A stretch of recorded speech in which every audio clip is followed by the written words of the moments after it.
Sanimanani,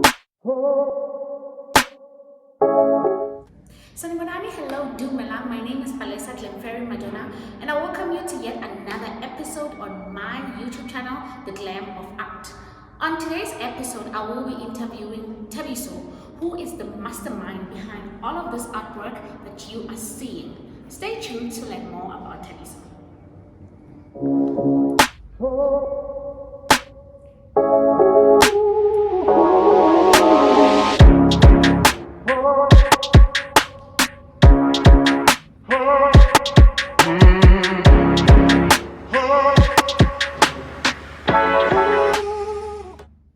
Hi, Thabiso, how are you? Good. Thank you so much for making the time for us to come to your studio. Beautiful studio, by the way. Thank you. Beautiful. Yeah. So I was watching one of your interviews, right? And you mentioned that you've been practicing for a decade. Yeah. I mean, that's a milestone. Firstly, congratulations on that. My question is, what were some of the challenges that you faced within that decade? Because I can imagine 10 years, that's a long time. Yeah. 10 years is really a long time. I think universally, as any business person or any entrepreneur, you've always faced the challenge of resources, sometimes limited support, sometimes what do you call this? Your failure to maybe believe that you can do certain things. There's lots of moments where you doubt, lots of moments where you want to give up, but it's perseverance all the way. Yeah. So you mentioned that lack of support. Where was this lack of support coming from? Was it coming from your family, your friends? Where was it really coming from?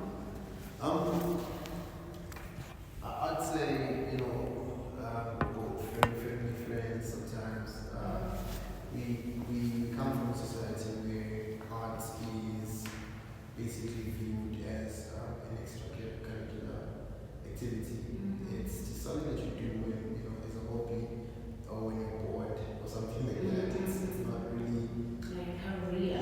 considered as a career. So most of the times, especially with the kind of parents that we have, they've been so long taught that you just need to go to school and that's the only way.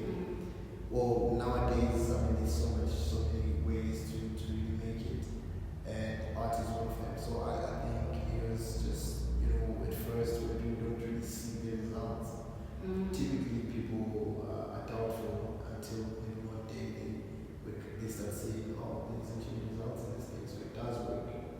So it's not really to cast a shot and say, yeah, no, so and so did support. It's just fact that at first it's not very easy because a lot of people want to work with seeing results instead of seeing the vision. So yeah, it's something like that. Okay. So when did you realize that you have this talent? Because this is talent. When did you realize, and when did you start saying, I can actually pursue this further than just a hobby? I can make money out of this. Do you remember how old you were, or maybe where you were when that epiphany dropped? As far as I can remember, I'd say grade one. That's when I remember. That's when I realized that okay, I do have a talent. I used to draw a lot in class. I had to do my studies pretty quick. Just do my assignments, math, whatever. Just finish off quickly, and then I start drawing. So it was really, I couldn't wait to just finish my chores and then I can draw. So I think that's when I realized that I have talent.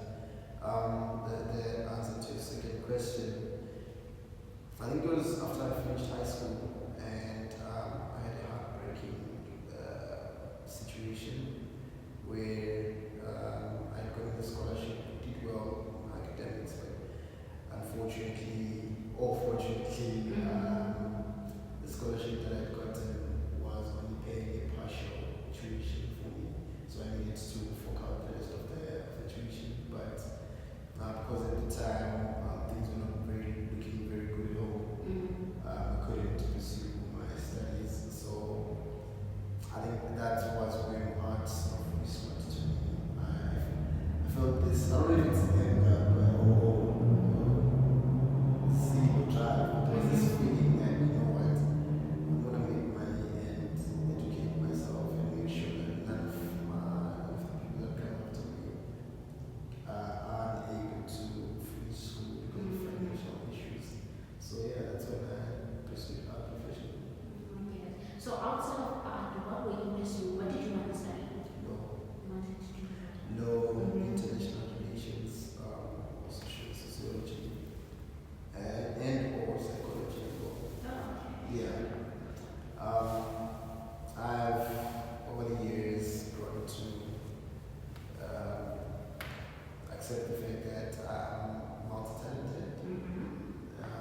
currently writing as well.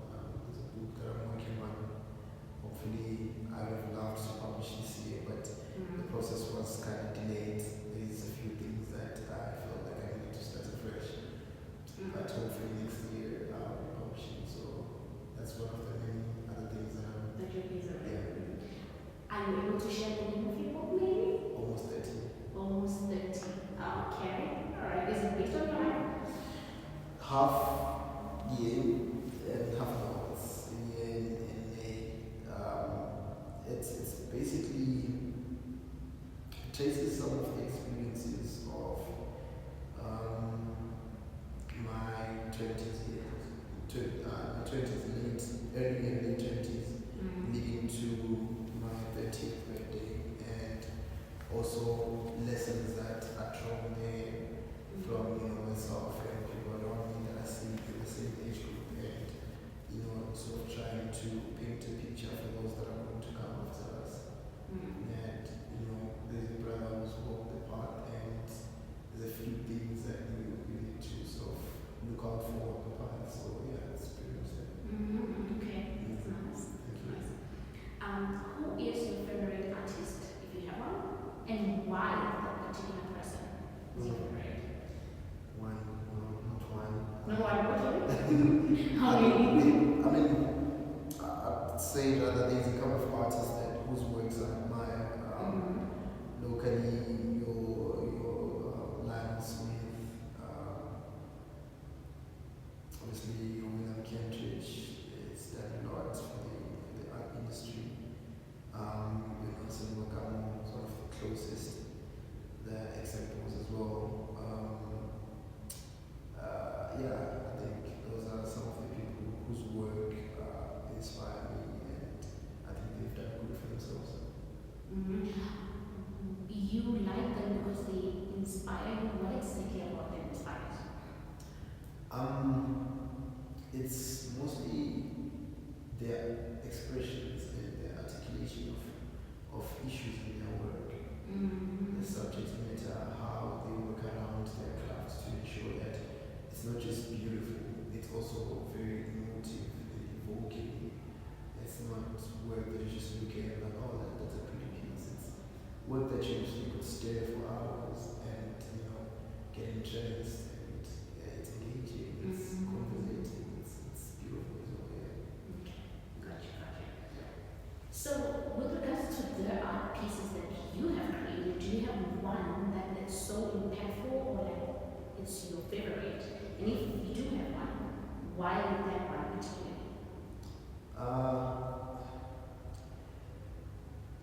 Favorite. There's a piece that I did. Okay, I'll mention two. There's a few. I think at every turn of events, there's sort of a piece that defines a moment for me. One that I can remember, the piece that I did, I think that was 2017, if not 2018. It sold to a brother in the US. It was titled The Boy's Leap of Faith, almost similar to that. The first one? Yeah, one of the two. Okay. Yeah, it was similar to those. And I think after that piece sold, my career sort of changed for the better. I think it opened a lot of other doors and portals. A couple of people came after that looking for something similar, and since then I think never really looked back. So there's that, and then there's a piece that I often say this in my interviews that I don't think I'm going to stop saying it. There's a piece that I did, and someone bought it. The person is in Europe. They collected it for their home. And then late after that, I received an email, and this person was saying that this piece has changed their life. They were about to, they were at the verge of suicide. But they bought the piece. So the piece depicts a young boy who's walking away, and he's carrying like a bag. The sack is just more or less like burying your own burden. He's just walking with it. And in the piece, I think the brother saw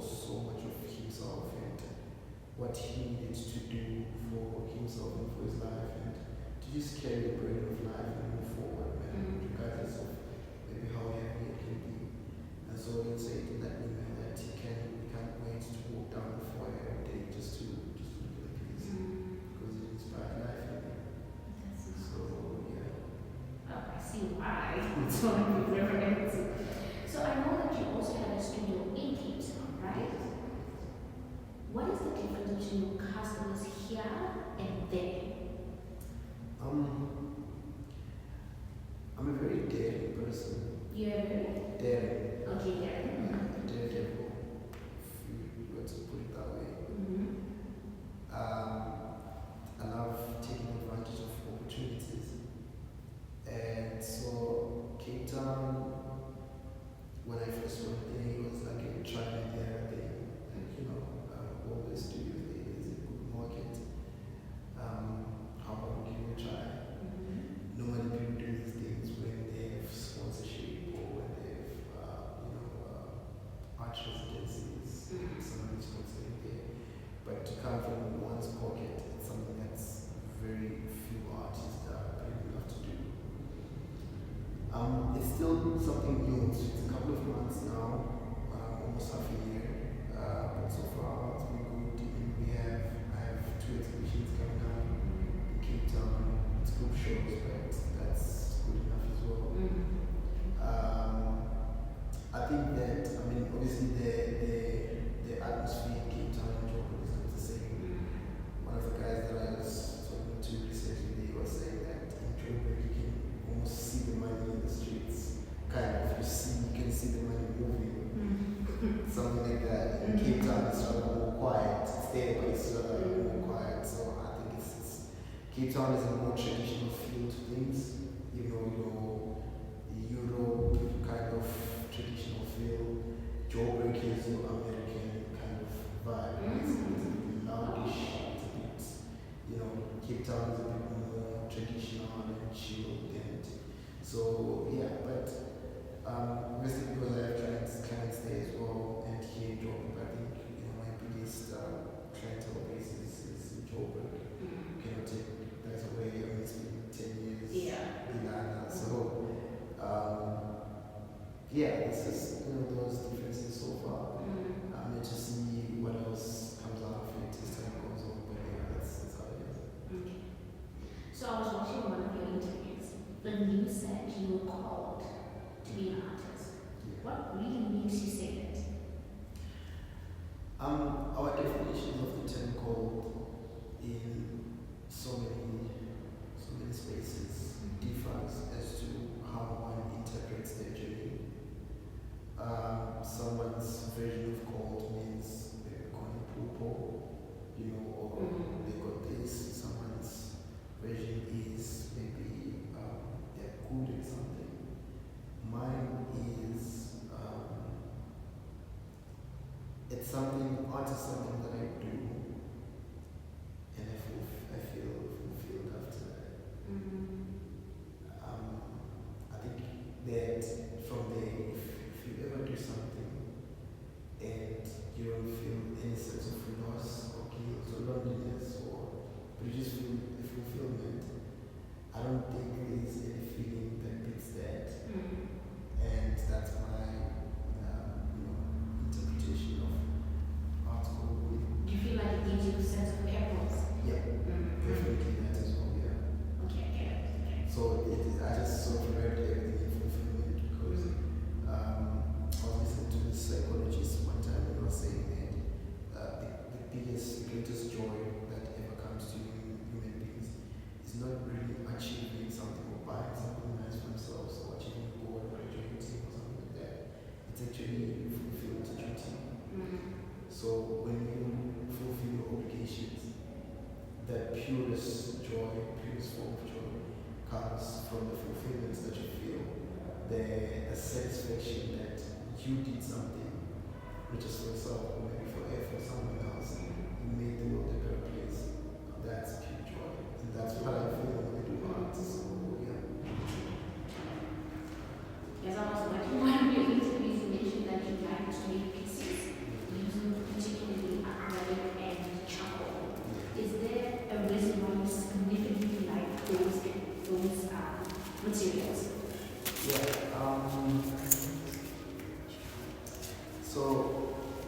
for the doctors that can use charcoal as a friend, as a charcoal. Before I started painting, I was a sketch artist. I used to draw a lot. I used to, sketch a lot until sometime around 2015 thereabouts. So I started, working in paint, acrylic, and since then it's also been like a good friend. Acrylic teaches you to look faster than charcoal because acrylic dries quickly. So you're able to, be more productive with acrylic than charcoal. But in recent years, I've also adopted oils as a medium. And oil, it sort of challenges your patience a bit. It allows you to come back and fix your mistakes. So there's somewhat a lesson attached to the medium that's an artist chooses. Okay. So we have come to the end of our interview, but before we close, is there anything that you would like to say to somebody who is as talented as you, who wants to pursue art, because we can see they're talented, but they just don't know where to start, or they feel what you said you used to feel is down, or will I even do this? Is there any advice you could give to someone who's wondering, oh, Thabiso, I see what you've done, but where do I even start?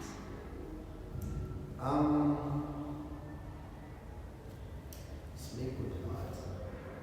That's the first thing.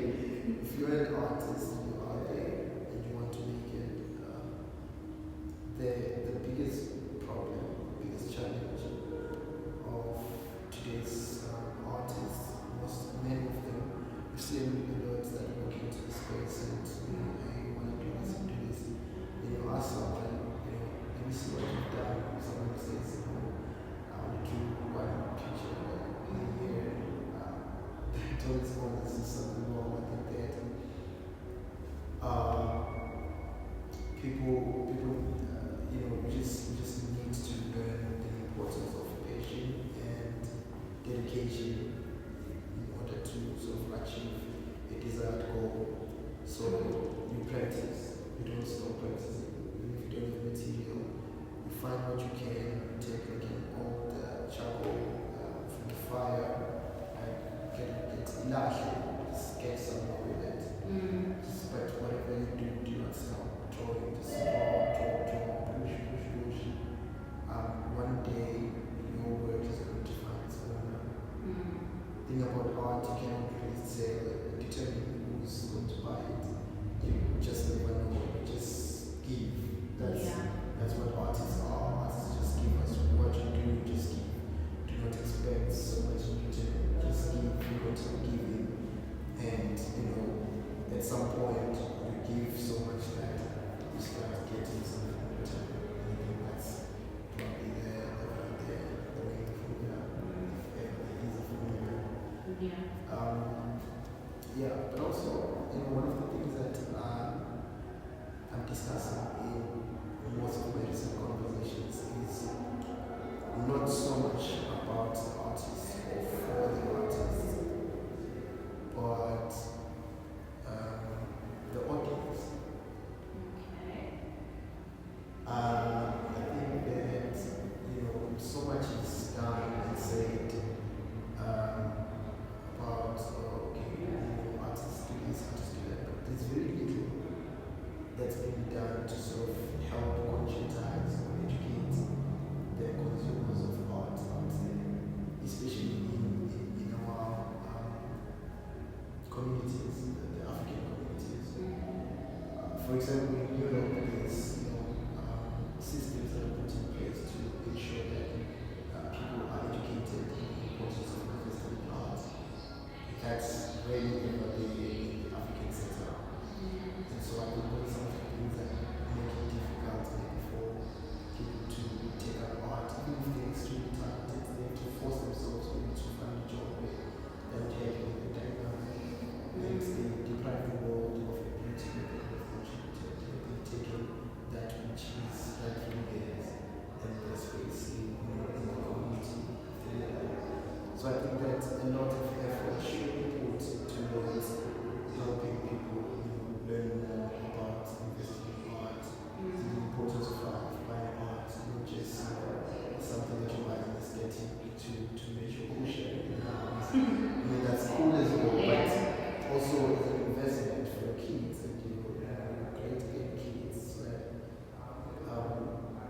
that sets a different notion altogether that ensures continuity of not just the legacy of artists but also the legacy of families.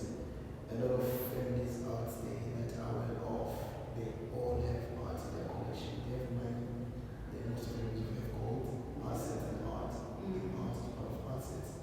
And until we tap into those conversations as well, there's very little that can be done really in our societies and communities to enhance the career of artists and also to ensure that our communities benefit from art and that the consumers of art are actually they will understand the whole concept behind art, collective art or something like that. So yeah, I think those are conversations that we also need to start having. Alright, thank you Thabiso for your time. Congratulations on your 10 years. I wish you more 10 years in success in Cape Town. And just like that, guys, we've come to the end of the interview. Don't forget to subscribe, like, share, and tell your friends about the show. Thank you. Bye.